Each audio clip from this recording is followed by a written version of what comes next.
नमस्कार, वंदे मातरम, जय हो भारत का संविधान, जय श्री राम। आज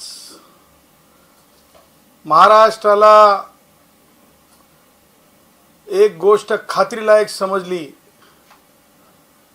कि पत्रकार किसी के सामने झुकते नहीं है, पत्रकारिता किसी के सामने झुकती नहीं है।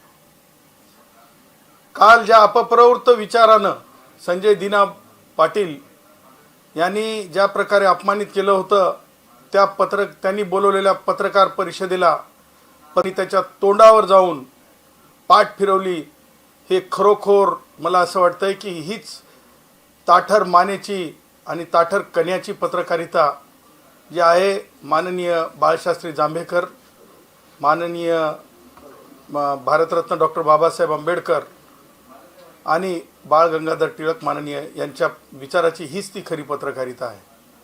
आणि म्हणून मला हे म्हणायचं आहे की त्या प्रकरणामध्ये ज्या प्रकारे माफी माफी माफी किंवा दिलगिरी दिलगिरी दिलगिरी बोलली जात आहे, ज्या व्यक्तीनं हा अक्षम्य संवैधानिक द्रोह केला, गुन्हा केला किंवा धमकी देऊन त्याची स्वतःची किंवा त्यांच्या कौटुंबिक गुन्हे पार्श्वभूमी सांगण्याचा जो धाडस केलं, म्हणजे खुनाचं, 5 खुनाचं आणि पत्रकारांना मारून टाकण्याचं किंवा पाय तोडण्याचं किंवा अर्वतच्या अश्लील भाषेतलं, त्या बाबतीवर ज्या प्रकारे पडदा टाकण्याचं जे केऊलवाणी धडपड, master is always responsible for servant, he is vicarious liability of the state, vicarious liability of the state.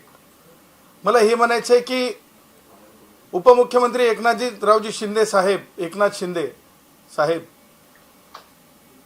हे म्हणजे ह्यांनीच उलट संजय दीना पाटीलला उलटी विनंती केली की काय बाबा कमीत कमी एवढं तरी म्हण।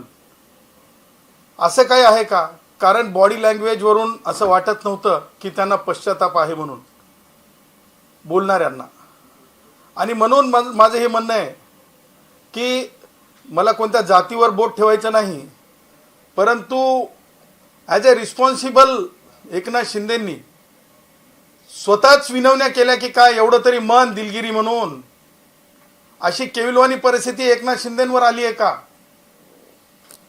कारण त्या बॉडी लँग्वेजवरून वाटत नाही। आणि मग 2, मी जातीवर बोलत नाही, कोण कोणत्या जातीचे, मला जातीचा उल्लेख करायचा नाही, पण आमचे उदय एक ते स्वतःच माफी मागायला लागले। अरे दिलगिरी ते मागतायत ज्यांनी केलं आणि तुम्ही माफी मागताय। ही ही ही कोणती गुन्हे संहितेच्या न्यायाची पद्धत आहे की सार्वजनिकपणे सामाजिक न्यायाची पद्धत आहे? मला उदयची जात ब्राह्मण आहे की कोण आहे ह्याच्यावर मला बोलायचं नाही, परंतु आमच्या उदयला पुढं केलंय का? त्यानंतर उदय माझे मित्र आहेत, कौटुंबिक मित्र आहेत, सन्माननीय उदय सामंत असे घ्या, म्हणजे कारण ते लागताना बरेच वेळ दुसऱ्यांच्या काळजाला लागेल। आता दुसरे ते छत्रपती संभाजीनगरचे काय नाव, संजय शिरसाट, सन्माननीय मंत्री, ते माफी मागायला लागलेत। मला त्यांच्याही जातीबद्दल म्हणायचं नाही, ते शेड्यूल कास्ट आहेत। माझं म्हणणं हे आहे की एक ब्राह्मण आणि एक शेड्यूल कास्ट माणूस यांच्याकरता माफीला सोडला का? यांनी स्वतः माफी म्हणले का? दिलगिरी आणि माफी हे 2 वेगवेगळे शब्द आहेत। मला वाटलं होतं राज ठाकरे आज काहीतरी डॅशिंग बोलतील, परंतु राज ठाकरे नाव न घेता बोलले, नाव न घेता बोलले। थोडी हिंमत दाखवायला पाहिजे होती राज ठाकरेंनी, थोडी हिंमत दाखवायला पाहिजे होती राज ठाकरेंनी, पण मला तसं होताना दिसलेलं नाही। आणि म्हणून माझं हे म्हणणं आहे परत एकदा की ह्या प्रकरणाला डोळसपणे पाहिलं पाहिजे। हा इतिहासात पुढच्या 100 वर्षात ह्या गोष्टीची चर्चा होणार आहे। मोठ्या माध्यमातले पत्रकार किंवा व्यक्ती स्वातंत्र्य असलेले डिजिटल मीडियाचे पत्रकार किंवा ज्याला म्हणतो आपण व्यक्ती स्वातंत्र्याच्या आधारे म्हणजे स्वतः जर्नलिझम, पर्सनल जर्नलिझम करणारे पत्रकार, म्हणजे स्वतःहून जर्नलिझम करणारे पत्रकार, ह्या सगळ्या गोष्टीच्या बाबतीमध्ये हा अपमान लागू पडणार आहे। तेव्हा किमान पत्रकारांनी या प्रकरणात धाडस दाखवावं। एक कॉग्निजेबल असो की नॉन कॉग्निजेबल असो, एक गुन्हा दाखल होणं आवश्यक आहे।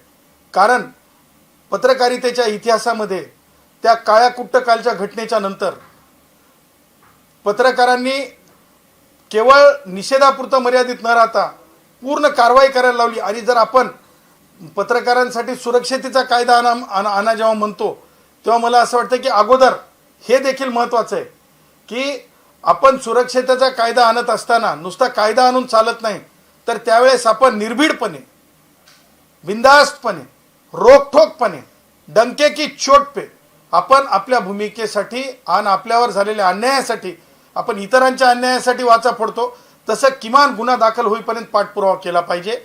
आणि त्या पाठपुराव्यासाठी आम्ही परत त्यांच्यासोबत राहू. आता दुसरा जो मुद्दा मला आपणाशी बोलायचा आहे तो मुद्दा म्हणजे एकनाथ शिंदे साहेब किंवा उपमुख्यमंत्री महोदय, मी तुम्हाला परत आज सांगत आहे, एकापाठ एक विषय बाहेर येत आहेत, उत्तरं तर द्यावं लागत राहतील. मला सांगा, नाशिकच्या गरिबांच्या कष्टकऱ्यांच्या झोपड्या तोडल्या, ज्या की कायदेशीररित्या तोडता येत नाहीत, हे सगळ्यांना आता कळून चुकलेलं आहे. विधानसभेमध्ये त्या बाबतीमध्ये अनेकांनी प्रश्न उपस्थित केले. परंतु नाशिकच्या कष्टकऱ्यांच्या बाबतीमध्ये उदय सामंतांनी त्यांची भूमिका, त्यांच्या त्या MIDCची भूमिका ही लक्षात आणत असतानाच कष्टकऱ्यांनी तिथल्या झोपडीधारकांनी तिथल्या शिंदे टोळी असं नाव दिलं. शिंदे टोळी असं नाव दिलं. काल पत्रकारांना मारहाण झाली, म्हणजे मारहाण झाली म्हणण्यापेक्षा मारहाणीपर्यंत ती गोष्ट जात होती. त्यावेळेस अर्वच्च शिवीगाळ, जीवे मारण्याच्या धमकीपर्यंतच्या गोष्टी, अर्वच्च म्हणजे अति अर्वच्च, ते म्हणजे ते मला वाटतं की ते म्हणजे तशी ॲक्शन सुद्धा करू नये. आणि कालही टोळीसारखंच पक्षीय वर्तन आहे का? शिंदे टोळी, शिंदे टोळी, शिंदे टोळी. आणि तिसरं हे घ्या, हे घ्या, हा कोण प्रभाकर काळे सगळ्यांना माहिती नाही का? सगळ्यांना माहिती आहे हा प्रभाकर काळे. ह्याच्या बाबतीमध्ये कधी बोलणार आहात? ह्या प्रभाकर काळेचा काय रोल आहे? मग मला सांगा, ह्या अशा प्रकारे वसुल्या, त्याचबरोबर पत्रकारांना धमक्या, त्याचबरोबर गरिबांचे घरं तोडणे, हे पॉलिटिकली आयडिओलॉजिकली फिट आहे का ही गोष्ट? जर ही गोष्ट पॉलिटिकली आयडिओलॉजिकली फिट नसेल, त्याचं कारणही हे आहे का त्याचं कारण? एकनाथ शिंदे ना मला प्रश्न विचारायचा आहे. भारतरत्न डॉक्टर बाबासाहेब आंबेडकर यांचे विचार हे सर्वंकष सगळ्यांना जे आहे लोकशाहीचे दिशानिर्देश देत असतात. ते मान्य नाही आहेत का? ते मान्य नाही आहेत का? मला कुणालाही म्हणायचं नाही लबाड लांडगा ढोंग करते, मला म्हणायचं नाही लबाड लांडगा ढोंग करते, मला म्हणायचं नाही. परंतु हे सगळं काही टोळीसारखंच शिंदे टोळी म्हणून चालणार आहे का? आणि त्यामुळं अशी वेळ येऊ नये की सामान्य कष्टकरी, पत्रकार, सामान्य त्याचबरोबर सामान्य नागरिक मिळून शिंदे सेनेचं नामकरण करण्यापर्यंत लोक जर सामान्य कष्टकरी जात असतील टोळी म्हणेपर्यंत, शिंदे टोळी पक्ष नाही टोळी, तर तशा प्रकारच्या म्हणजे नामकरणाची, अधिकृत नामकरण तुमच्यावर करण्याची वेळ येऊ नये याची सुद्धा काळजी घेतली पाहिजे एकनाथरावजी शिंदेंनी, असं माझं दुसरं मत आहे. आता मला आजच्या पत्रकार परिषदेच्या माध्यमातून एक महत्त्वाची गोष्ट आपल्या समोर आणायची आहे. ती म्हणजे काय झालंय की पत्रकारांना बोलवणे आणि पत्रकारांना त्रास देणे आणि समोर प्रसिद्धीचा हवास ठेवून बोलणे आणि त्यातून आपला स्वतःचा जिवंतपणा दाखवणे, असं काही लोकांना जे आहे म्हणजे ते अंगवळणी पडले. आणि त्यामुळं एक घटना जी आज पाहायला मिळाली, आज सकाळी एक पत्रकार परिषद झाली. त्या पत्रकार परिषद स्वतःला त्या सामाजिक कार्यकर्त्या म्हणून त्यांनी घोषित केलेलं आहे. ते आहेत अंजली दमानिया. अंजली दमानियाजींनी जी पत्रकार परिषद घेतली, त्यांनी, मला माहिती नाही त्यांचं ब्रीफिंग कुणी केलं, परंतु जर त्यांचं ब्रीफिंग अशा कारणासाठी केलं गेलं असेल की सामान्य माणसाच्या महाराष्ट्रात उत्पन्न होणाऱ्या रोजीरोटीवर जर ते पडणार असेल कुऱ्हाड म्हणून तर अंजली दमानियाजी, तुमच्या विचाराची महाराष्ट्रात कोणी गय करत नाही. तुम्हाला कोणी तुमच्या विचाराला विचारणार नाही. तुमच्या विचाराची पातळी जर सामान्य कष्टकऱ्याला मिळणाऱ्या म्हणजे रोजीपासून दूर करणारी असेल तर तुम्हाला सामान्य माणूस कधीही माफ करणार नाही, कष्टकरी माफ करणार नाही. हे आपणाला मी स्पष्टपणे रोकटोकपणे डंके की चोट पे सांगत आहे. त्याचं कारण सांगतो.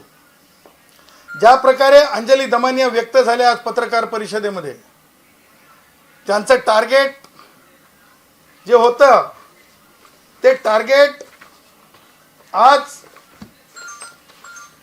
ज्या प्रकारे म्हणजे आपलं याच्या बाबतीमध्ये टॅक्सीच्या बाबतीमध्ये महाराष्ट्रामध्ये सहकार टॅक्सी येत आहे. त्या सहकार टॅक्सीच्या बाबतीमध्ये मला सांगा, सहकार कायद्याचा अभ्यास अंजली दमानियाजीला आहे का? सगळ्यात अगोदर माझा त्यांना पहिला प्रश्न आहे. सहकार कायद्याचा अभ्यास अंजली दमानियाजी याला म्हणतात महाराष्ट्र कोऑपरेटिव्ह सोसायटीज ऍक्ट 1960 आणि रूल 1961. ह्याचा अभ्यास आहे का तुम्हाला? हे पहा, पत्रकार परिषदा घेऊन सोशल मीडियावरली आणि त्यांनी स्वतःच सांगितलं की चॅट जीपीटीची माहिती घेऊन माणूस परिपूर्ण होत नसतंय. म्हणून आमच्या माननीय न्यायालयांनी देखील चॅट जीपीटीवर तयार केलेले पिटिशन्सचं काय गांभीर्य असतंय हे जरा वाचून घ्या तुम्ही. त्याच्यामुळं चॅट जीपीटीचं समाजकार्य हे किती मानवतेच्या लायकीचं आहे, किती मानवतेच्या लायकीचं हे लक्षात ठेवलं पाहिजे. आणि हे इतरांचा अपमानजनक ठरू नये याची काळजी तर स्वतःला आपण सामाजिक कार्यकर्ता म्हणून घेता हे आपण जाण आणि भान ठेवलं पाहिजे. मला तुम्हाला त्यांना सांगायचंय, कधी हे पुस्तक वाचलंय का आपण संविधानाचं? याला भारतीय संविधानाचं पुस्तक म्हणतात. हे वाचायचं नाही, ह्याच्यातल्या तरतुदी वाचायच्या नाही. 97वी घटना दुरुस्ती माहिती आहे का? किमान माझे ऐकल्याच्या नंतर 97वी घटना दुरुस्ती काढायची आणि ती वाचून बघायची. वाचल्यानंतर कळते, वाचाल तर वाचाल, वाचाल तर वाचाल, वाचाल तर वाचाल, नाहीतर फजिती होऊन घेसाल, नाहीतर फजिती होऊन घेसाल, नाहीतर फजिती होऊन घेसाल. जशी आज तुमची फजिती होतीये. त्याचं कारण सांगतो मी. मला आपणाला सांगत असताना टार्गेट त्यांचं श्री प्रवीण दरेकर सहकारचे रायझिंग स्टार आहेत. श्री प्रवीण दरेकर हे सहकारचे रायझिंग स्टार आहेत. हे त्यांचं टार्गेट आहे का? कारण लक्षात ठेवा, प्रवीण दरेकरांनी हिंमत दाखवली. ओला, उबेर आणि रॅपिडो हे जे आहेत ना, रॅपिडो बाईकला तर हेच नाही आहे, परवानगीच नाही आहे, पण ती चालते. हे बोलायचं सुधरत नाही का? ही तक्रार करायचं कळत नाही का? किती ब्रीफिंग आली नाही? अंजली दमानिया जी, अंजली दमानिया जी, क्या तुम्हें रैपिडो के बारे में ब्रीफिंग नहीं हुई है? सवाल तो पूछे जाएंगे. और जब जब तुम किसी कष्टकरी नेता के ऊपर लालचन लगाने की कोशिश करोगे, उस समय भारतीय संविधान के तहत जो जो कुछ आपके ख्यालों के विरोध में कर सकते हैं वो कष्टकरी करेंगे. क्योंकि संविधान के दायरे में बोलना सीखिए, कानून के दायरे में बोलना सीखिए. एक बार अगर कानून का दायरा कष्टकरियों के रोजी रोटी के खिलाफ या कष्टकरी नेता प्रवीण दरेकर जी के जिस तरह से उनकी छवि है, उनको बिगाड़ के, उनको बाजू हटा के उबेर, ओला, रैपिडो कि अगर शक्ति बुलंद करना चाहते हैं, यह वो उनके लिए मलाई की बात होगी. कष्टकरियों के लिए पसीने की बात है. कष्टकरी कानून ना तो ओला को छोड़ेगा, ना उबेर को छोड़ेगा, ना तो रैपिडो को छोड़ेगा, ना तो प्रताप सरनाइक को छोड़ेगा। क्योंकि दायरे में रोटी के जो भी आएगा, दायरे में रोटी के खिलाफ जो भी आएगा, उसकी चिंता नहीं की जाएगी। इसीलिए खाली पीली आप प्रवीण दरेकर जी के नाम को, छवि को बदनाम करने की कोशिश ना करे, हे मी आव्हान देखील अंजली दमानियाजींना अत्यंत कायदेशीर संविधानिक दृष्ट्या सुनवत आहे। भारताच्या संविधानाच्या आर्टिकल 38 मध्ये promotion of welfare of the people, संविधान वाचा, आर्टिकल 38 वाचा दमानिया जी, 38 पढ़िए, उसमें promotion of welfare of people लिखा है। ये welfare of people end promotion of people हे फक्त रॅपिडो साठी नाही आहे, झुगी झोपडीसाठी आहे। एसटी महामंडळातील ड्रायव्हरचा मुलगा किंवा बेरोजगार कुणी कुटुंबात असेल किंवा रिटायरमेंट नंतर आमच्या एसटी महामंडळातील कष्टकऱ्याला सुद्धा एक संधी उपलब्ध करून देतात श्री प्रवीण दरेकर जी साहेब, त्यांना तुम्ही आड येऊ नका। हे चालून घेणार नाही महाराष्ट्र, खपून घेणार नाही महाराष्ट्र। म्हणून हे वेलफेअर गव्हर्नमेंटचं कर्तव्य आहे 38 नुसार, हे 38 तुमच्या डोक्यात घालून घ्या।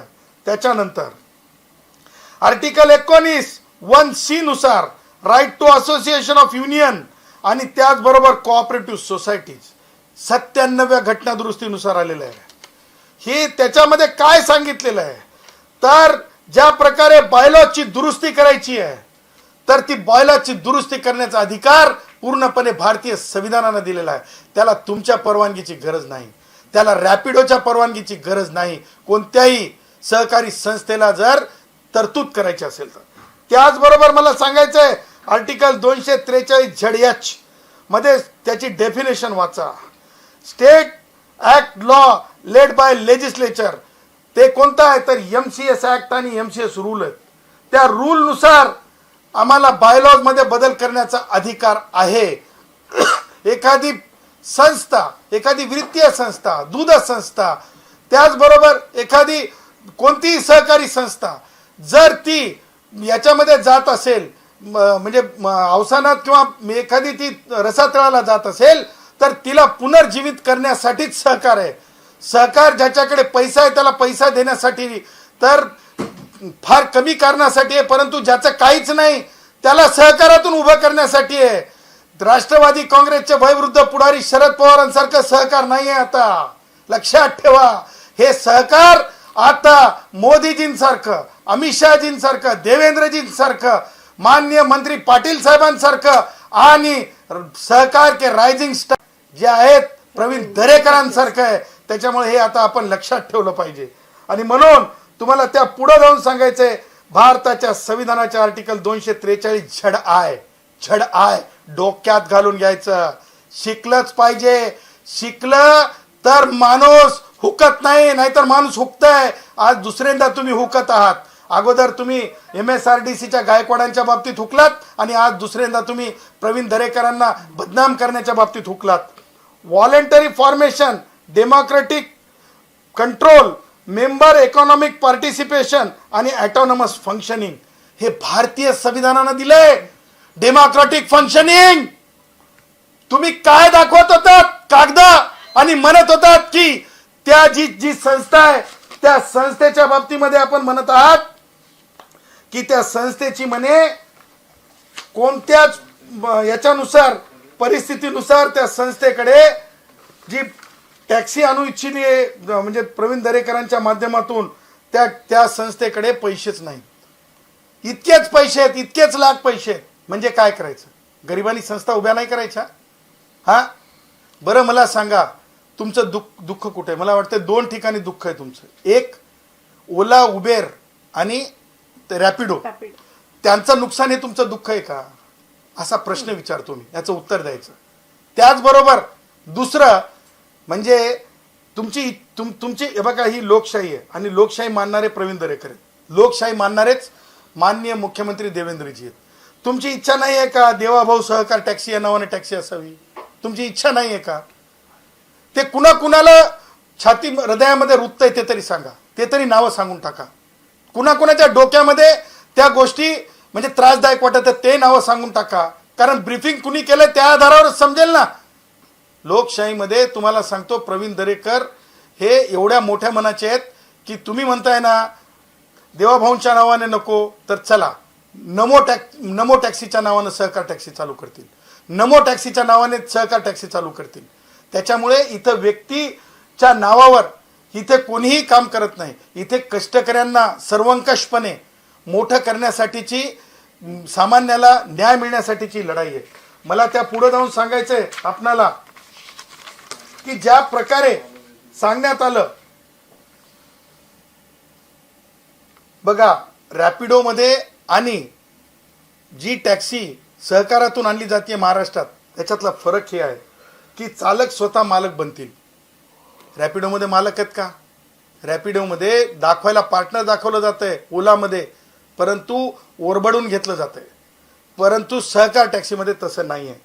0 कमिशनवर जी संस्था प्रवीण दरेकर देत आहेत, 0 कमिशनवर जे आहे ती ती संस्था स्वतःकडे पैसे घेणार नाही. ती थेट केवळ सुविधा उपलब्ध करून देईल. त्याचबरोबर संस्थेकडून डिव्हिडंड दिला जाईल उलटा. त्याचबरोबर ड्रायव्हर नाही तर भागीदार सुद्धा बनवले जातील. त्याचबरोबर ॲक्सिडेंटल इन्शुरन्स दिला जाईल, बघा लक्षात घ्या. त्याचबरोबर ग्रुप इन्शुरन्स दिलं जाईल. आतापर्यंत ऐकलं का ओला, उबेर किंवा त्यांनी रॅपिडोने कधी दिलंय म्हणून? त्याचबरोबर हेल्थ इन्शुरन्स दिलं जाईल. ड्रायव्हिंग लायसन्स रिन्यू करण्यासाठी ॲपमधून आपल्याला संदेश दिले जातील.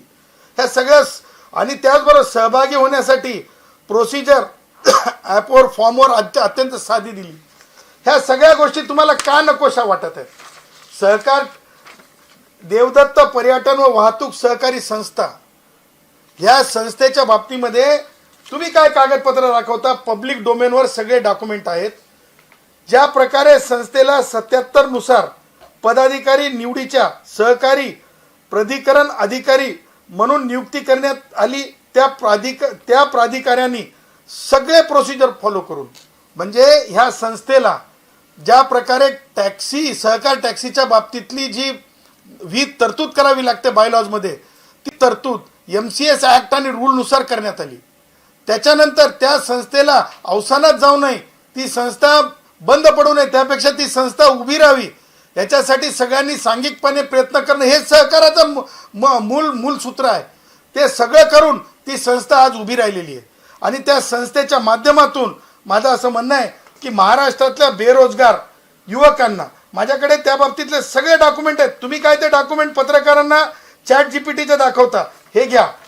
ही तरतूद हे ज्या प्रकारे बायलॉजमध्ये दुरुस्ती केलेली आहे आणि सहकार आयुक्तांच्या कार्यालयाच्या संबंधाने ही मंजुरी दिलेली आहे. इथं मंजूर शब्द लिहिला आहे. हे पत्रकारांना डॉक्युमेंट्स, सगळे डॉक्युमेंट्स आम्ही द्यायला तयार आहोत. तुमच्या मनात प्रश्न असेल की सदावर्ते आणि टॅक्सीचा काय संबंध आहे, तर त्याच्या बाबतीमध्ये तुम्हाला सांगतो, आम्ही ट्रान्सपोर्टमध्ये काम करणारी, कष्टकऱ्यांसाठी काम करणारी माणसं आहोत. ST कष्टकरी जनसंघ असेल किंवा कष्टकरी जनसंघ असेल, हे जे आहे पीपल्स अलायन्सचं काम करते. पीपल्स अलायन्सचं काम करते म्हणजे लोकांना एक दुसऱ्याला साखळी करून जोडणे आणि अपप्रवृत्त विचारांना थांबवणे आणि जास्तीत जास्त लोकांना म्हणजे कोणत्याही कारणाने त्यांच्या रोजगारामध्ये रुकावट होऊ नये आणि त्यांना त्यांचे हक्क मिळत राहावेत, त्यांना रोजगार मिळत हवेत, त्यासाठीचा हा प्रयत्न आहे. मी तुम्हाला सांगू इच्छितो, अंजली दमानियाजी, आपण ज्या प्रकारे आरोप करत आहात त्या आरोपांमध्ये तथ्य तर नाहीच आहे. कार्यक्षेत्राच्या बाबतीमध्ये आपण म्हणालात नाही का वार्डाचं आहे, तर हे सगळे अधिनियम म्हणजे 1960चा MCS ॲक्ट, त्याच्यातला कलम 13(2) व 13(3) अन्वय ही तपासणी आणि निवडणुका होऊन ठराव क्रमांक 2D अन्वय तुम्हाला सांगतो कार्यक्षेत्राच्या बाबतीमध्ये ही मंजुरी दिलेली आहे. म्हणजे कोणत्याही संस्थेला आपलं कार्यक्षेत्र राज्याच्या बाहेर, आपल्या वार्डाच्या बाहेर, जिल्ह्याच्या बाहेर करता येते. मग 8 का ही पत्रकार परिषद घेऊन सांगण्याचा उद्देश काय? मला हे तुम्हाला सांगायचं आहे की आपण असं काही करून, काही म्हणजे आगपाखड करून या कंपन्यांच्या ब्रीफिंग च्या आधारे कुणीही बोलण्याचा, अंजली दमाने जे आपण तर सोडाच, आपल्याला तर आपल्या असल्या विचाराला की नाही कष्टकरी मोजत नाही, चॅलेंज महाराष्ट्रातल्या प्रत्येक रस्त्यावर काल जसं चॅलेंज दिलं होतं ना की कोणी हात लावून दाखवा पत्रकारांना, तसंच आज परत चॅलेंज अंजली दमानियाजी, प्रत्येक जिल्ह्यात, प्रत्येक तालुक्यात, प्रत्येक वॉर्डमध्ये तुम्ही ठीक आहे तुमच्या जे कोणी ब्रीफिंग केलंय त्यांना माननीय देवेंद्रजींच्या नावाची ॲलर्जी वाटते ना, चला ठीक आहे, आम्ही कष्टकरी देवेंद्रजी स्वतःच्या नावासाठी कधी सुद्धा म्हणजे व्यक्तिनिष्ठ राजकारण करत नाहीत, एवढं मला तुम्ही परत म्हणाल की देवेंद्रजींच्या बाबतीतच का तुमचा टस, हो हो हो ते आमचे मुख्यमंत्री आहेत, he is my chief minister, yes he is my chief minister, yes he is our chief minister. आणि जनतेचे मुख्यमंत्री असतात, जनतेने निवडून दिलेलं असतंय, पक्ष एक त्याच्यातलं कारण असतंय. आणि म्हणून देवेंद्रजींची छबी ही इतरांसारखी समजू नका, देवेंद्रजी व्यक्तिनिष्ठ राजकारण करत नाहीत आणि म्हणून त्याच प्रकारे जे आहेत प्रवीण दरेकरही करत नाहीत. तुमची इच्छा आहे ना देवेंद्रजींचं नाव टॅक्सीवर नाही पाहिजे, चला आम्ही सांगतो, आम्ही विनंती करतो की नमो टॅक्सी द्यायला सांगू, कारण इथं मनात कोणाच्या आसक्ती नाही आहे. इथं धोरण काय तर सामान्यातल्या सामान्य कष्टकऱ्याला ज्याला निडी आहे त्याला जास्तीत जास्त म्हणजे रोजगार उपलब्ध व्हावा आणि टॅक्सी मुंबई बँकेच्या माध्यमातून उपलब्ध व्हावी. त्यामुळं मला असं वाटतंय की अंजली दमानियाजींनी ज्या प्रकारे म्हणजे आज ही माहिती मिळाल्याच्या नंतर मला असं वाटतंय की प्रवीण दरेकरजी माफी मागावी. त्याचबरोबर जी संस्था ज्या प्रकारे काम करत आहे, देवदत्त सहकारी पर्यटन व वाहतूक संस्था मर्यादित, दाना बंदर मुंबई, महाराष्ट्र कार्यक्षेत्रामध्ये त्यांना बळ देण्यासाठी जर काही करता आलं तर करावं, आणि करायचं नसेल तर त्यांच्या बळाची आम्हाला गरज नाही, त्यांना आम्ही विचारत नाही. आणि म्हणून जे आहे जे बेरोजगार आहेत, ज्यांना रोजगाराची गरज आहे, त्यांनी तुम्हाला सांगतो स्पष्टपणे जे आहे समोर यावं आणि ॲपवर दिलेल्या प्रमाणे आपण नोंदणी करावी. काही अडचण आली त्या संस्थेच्या बाबतीत देखील तरी आम्हाला विचारावं, कारण आम्ही ट्रान्सपोर्टमध्ये काम करणारी माणसं आहोत. आम्ही एक सक्षम महाराष्ट्रातलं ट्रान्सपोर्टमधलं संघटन आहोत. आणि 20 जून 2024ला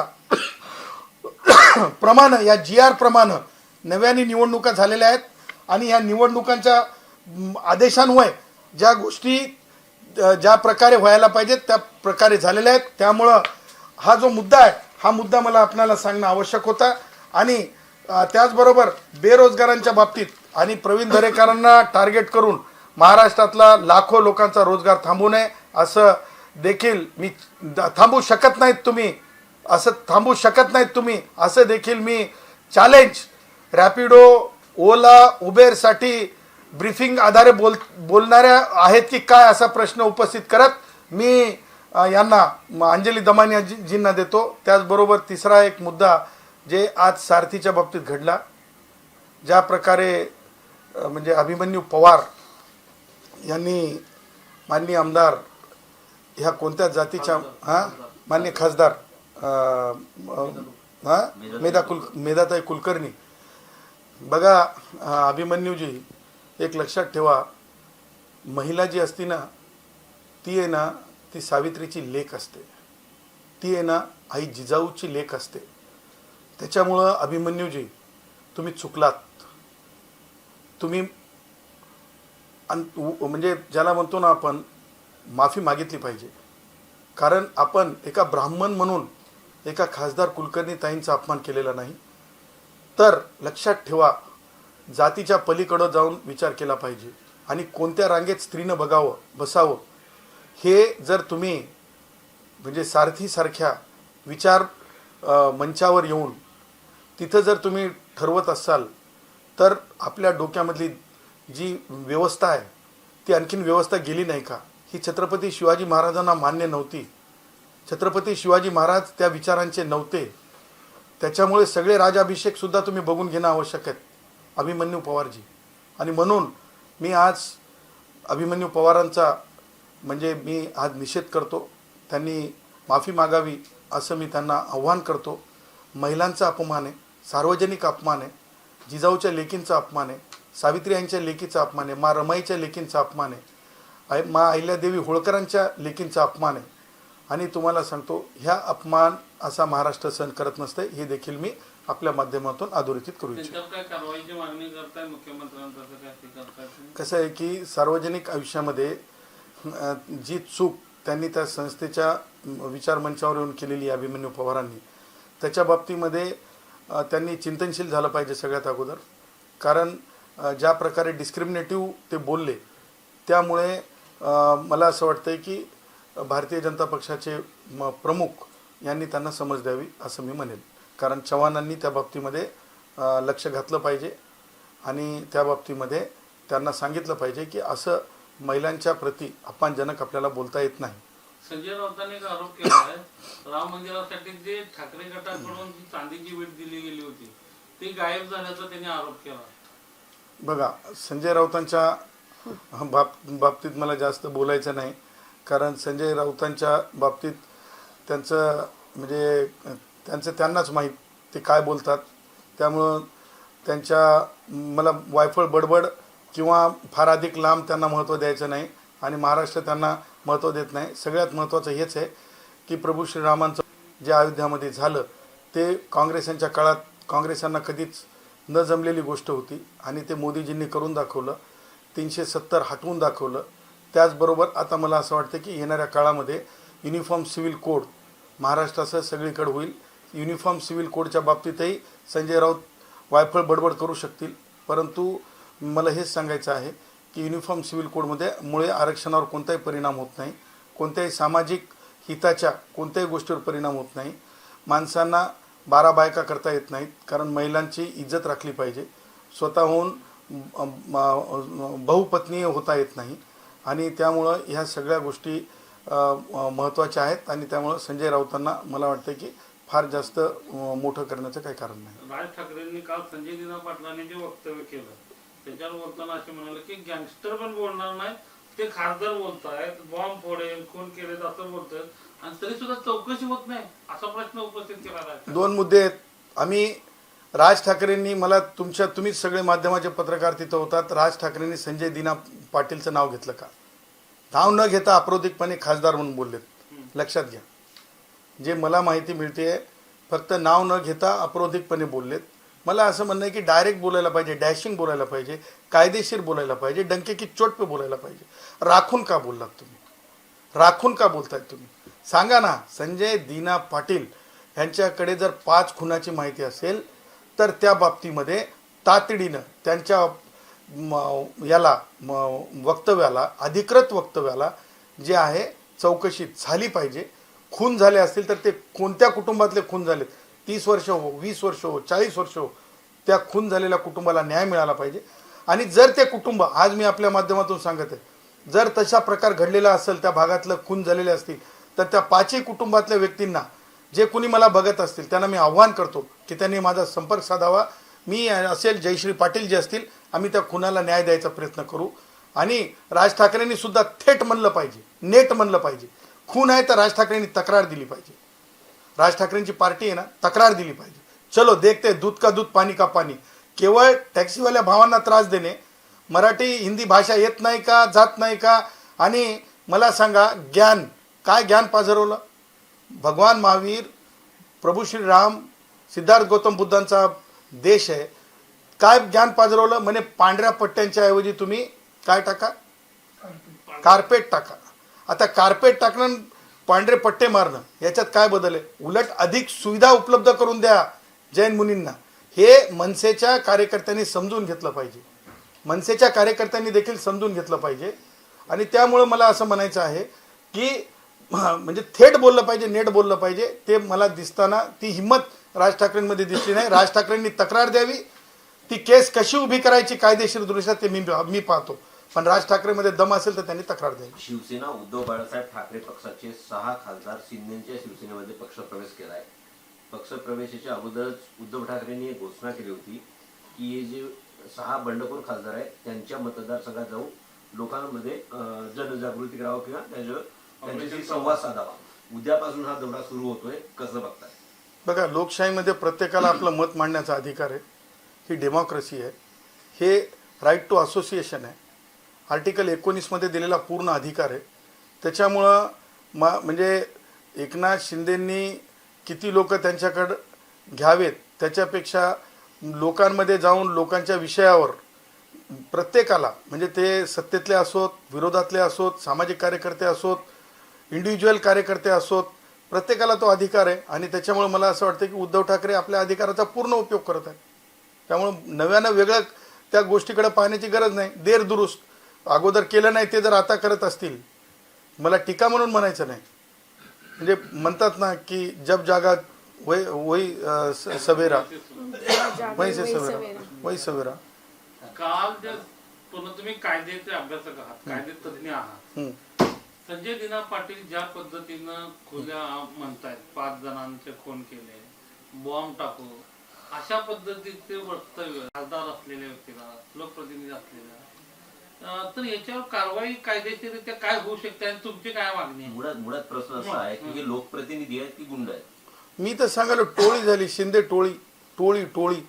तुम्ही, मी सांगतो, लोकांना अधिकार असते कुणाला लोकशाहीमध्ये ब्रिधानं बोलवायचं.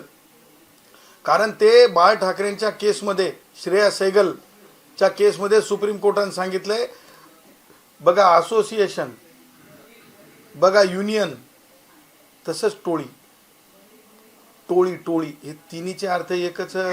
पॉलिटिकल पार्टी एकत्र येऊनच लोकांचं, तर टोळी सुद्धा त्याचाच भाग आहे. लोक नामकरण शिंदे टोळी म्हणते, टोळी टोळी, शिंदे टोळी, शिंदे टोळी, शिंदे टोळी, शिंदे टोळी, शिंदे टोळी, शिंदे टोळी. आम्ही डंके की चोट पे बोलतो, आम्ही राखून बोलत नाहीत, आम्ही घाबरत नाहीत. बघा येणाऱ्या काळात आगे देखिए होता है क्या. एक ब्राह्मण माफी मागण्यासाठी सोडलेत, मला जात सांगायची नाही, उदय. आणि दुसरा शेड्यूल कास्टचे आमचे शिरसाट माफी मागायसाठी सोडलेत, मला जात सांगायची नाही. ओके सर, PC मध्ये सॉल्व करतो. ओके. पण ह्याच्यात कोणी कॉमन मॅनने जर पिटिशन केली, म्हणजे असं विचारतो माणूस तर लागेल ना कोणीतरी. मी आण ना, मी करतो. मी तक्रार द्यायला आत्ता चालतो. मी आणि जयश्री पाटील आत्ता चालतो पत्रकारांसाठी तक्रार द्यायला.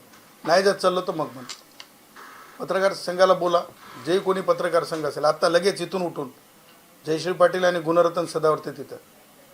कारण ती पत्रकारिता आम्ही शिकलो, वाकायचं नाही. चला तुम्ही तयार असाल ते संघाला बोला, पत्रकार संघाला. आम्ही इंडिव्हिज्युअल येऊ सोबत. आणि माध्यमाचे एक प्रतिनिधी होतो, आम्ही सुद्धा संपादक होतो. त्यानिमित्तानं आपण जाऊ आणि तक्रार देऊ. परंतु पत्रकारांनी घाबरू नये. अरे काय ते वर्तन होतं, जेवले जेवले म्हणे, जेवले. हा खालच्या दर्जाचं हे जेवण काढता तुम्ही, जेवण काढता. नीच बत्तीचं आहे. प्रतिक्रिया द्यायची नव्हती किंवा बोलायचं नव्हतं. No comment. अरे पण आपण निघून कोणत्या जायचं, पदावर आहे? निघून जायचं काय? निघून जायचं. कोणत्या पदावर आहे याचा विचार करायचा ना.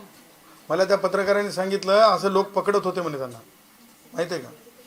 असं ते जेव्हा कॅमेरा असं केला त्यावेळेस.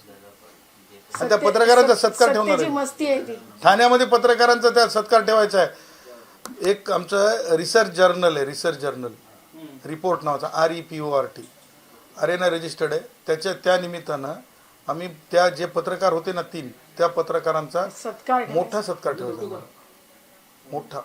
आणि ते दाखवायचे. आणि निमंत्रण देणार आहेत आम्ही एकनाथ शिंदेना हो कार्यक्रमाला या म्हणून, ऐकायला या, बघा म्हणून. चीफ गेस्ट नाही करणार, समोर बसून. येऊ द्या ना, काय हरकत नाही ना. उद्धव ठाकरे त्यांनाही देतो ना, काय प्रॉब्लेम आहे. कारण ते तर म्हणजे सामनाशी संबंधित आहेत ना. हे जरी आमचे रिक्षावाल्यांशी संबंधित आहेत, आमचे शिंदे साहेब आहेत ते रिक्षावाल्यांशी संबंधित आहेत. हे गाणं लवकर यायलंय, तुम्ही बघा. उदय सामंतनी किंवा शिरसाटनी माफी नाही मागायला पाहिजे, एकनाथ शिंदेनीच माफी मागायला पाहिजे. करताय का बातमी का उद्या? नाही ती बातमी नाही देऊ शकत. ते लय भारी गाणं आहे. तुम्ही मग म्हणाल. लेटेस्ट रिलीज होगा, अभी ट्रेलर आएगा. ट्रेलर विलर तर काय देतो उद्या. ठीक आहे, चलो ओके.